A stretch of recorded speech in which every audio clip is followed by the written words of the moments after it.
It's Saturday, 14th of October 2017, and today we are in southeast London, where we'll be meeting the man that many Sierra Leoneans believe to be the only hope for Sierra Leone's prosperity and future.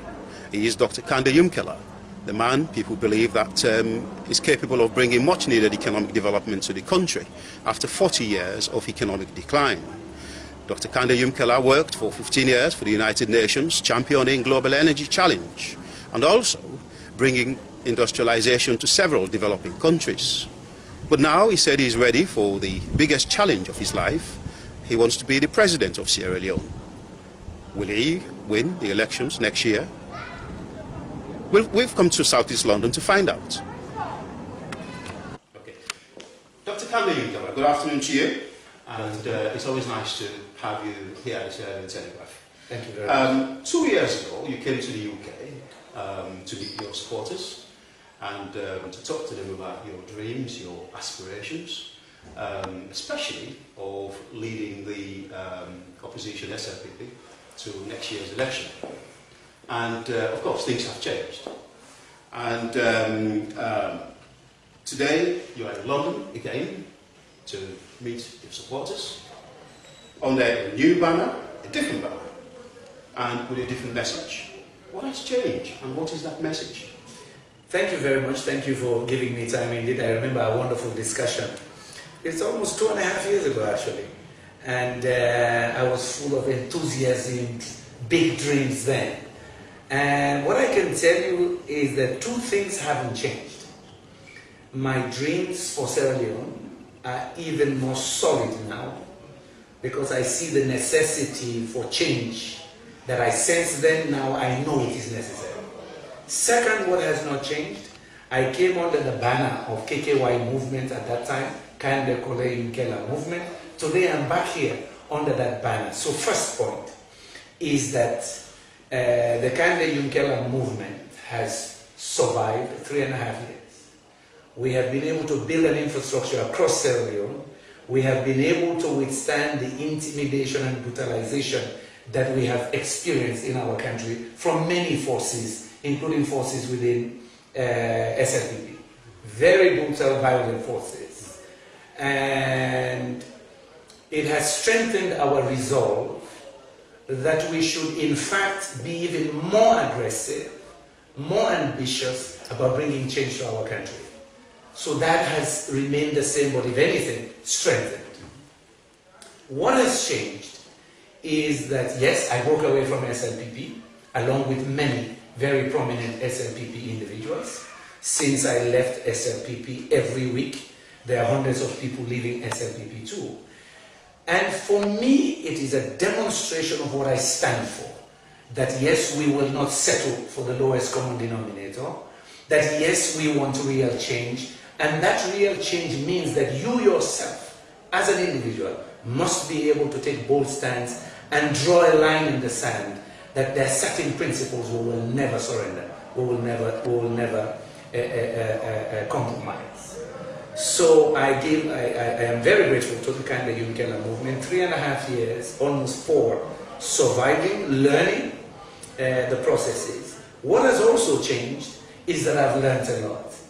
There's nothing like learning by doing.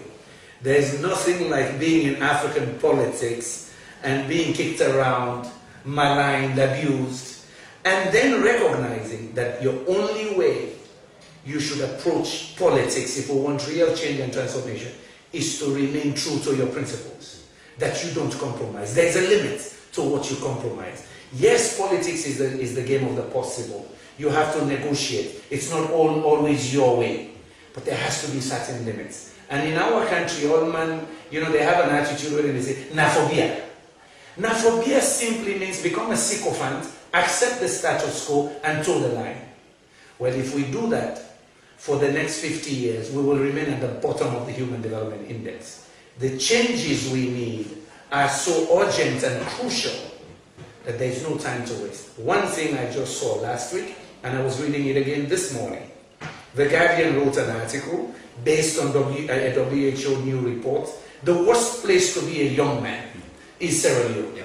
2 years ago, they said the worst place to be a mother is Sierra Leone. Why should Sierra Leone always be the worst? That is what I don't agree with. Well, I think what's going to be the challenge for you for next year, March 2018.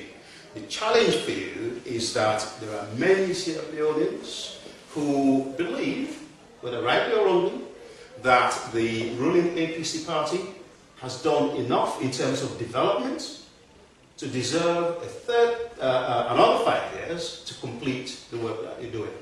How are you going to convince those people to vote for you? I'm a realist. I have been in the country now continuously 2 years, going around the country. I've been an expert in development now over 2 decades.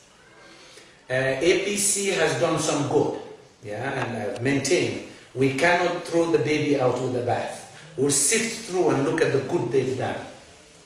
We will also look at the cost of doing it. So we talk about value for money.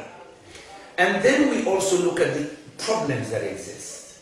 And some of these problems we have to put in a 20-year perspective. If we have one of the worst and highest youth unemployment rates in Africa, they may have done well, but not well enough. If we still have the highest maternal mortality rate in the world, they found it, it is still there, it's not fixed. If they've invested a lot in certain sectors, we have to ask, what is the trade-off? Education is crumbling, completely crumbling. In fact, what I will do is declare an education emergency. If we don't fix education, when our population doubles in the next 30, 35 years, there will be even more instability in our country, including our neighboring countries. So it is always relative. When people tell me in Africa, I've gone through this in my work in Africa, across African countries. When they tell me we're doing very well, I say, but compared to whom and compared to what? What are your comparators? I have gone to countries like Cambodia, Vietnam, where there was war, where over 1 million people died. Today they manufacture Nike, Gucci and so on, and they export to the first world. They're generating jobs, they have factories, they're self-sufficient in rice production. What are you talking about that you've done well? You're still at the bottom of the heap. 70% of the people in Sierra Leone live below $2 a day. What are you talking about? That you've done well? No! Our people live in misery. I'm not saying it. That's what The Guardian, that's what WHO and others are reporting. We have some of the worst indicators you can think about. So yes, in 20 years we've done reasonably well, but by gosh, not as well as we should do. We are not fulfilling our potential. That's why we need change. That's why you need new thinking, new expertise, new international goodwill to take us to the level where we should be, because we're way behind in many, many comparators. Competitiveness, cost of doing business. The latest 2017 report, we're 147 out of 190 countries. Excuse me, you think you're going to attract investments? You're way behind. Investment is about having an environment where people feel their capital is safe, where they can bring wealth, invest in technology, in new businesses, so you can have wealth creation and prosperity in your country. If you're 147, it means you're way behind. People choose another location. So when people tell me they've done well, I say to a certain extent, yes, but not as much as they could do or should do to take us to the next level where we should be. And that's the point. That next level where we need to be to address the burgeoning population, to address the deepening poverty. Inflation is at 20% in April. It is now 18%. The exchange rate is expected to devalue. And now we are at about 7,600. The projection from the IMF and the Economist Intelligence Unit is that it will be 8,000 something. If inflation is 18% now, what would it be next year? So when people say things are good, I say that is superficial. Let us dig deeper. And that is part of the problem with African transformation. We do a little bit of cosmetic stuff, we think we're in heaven.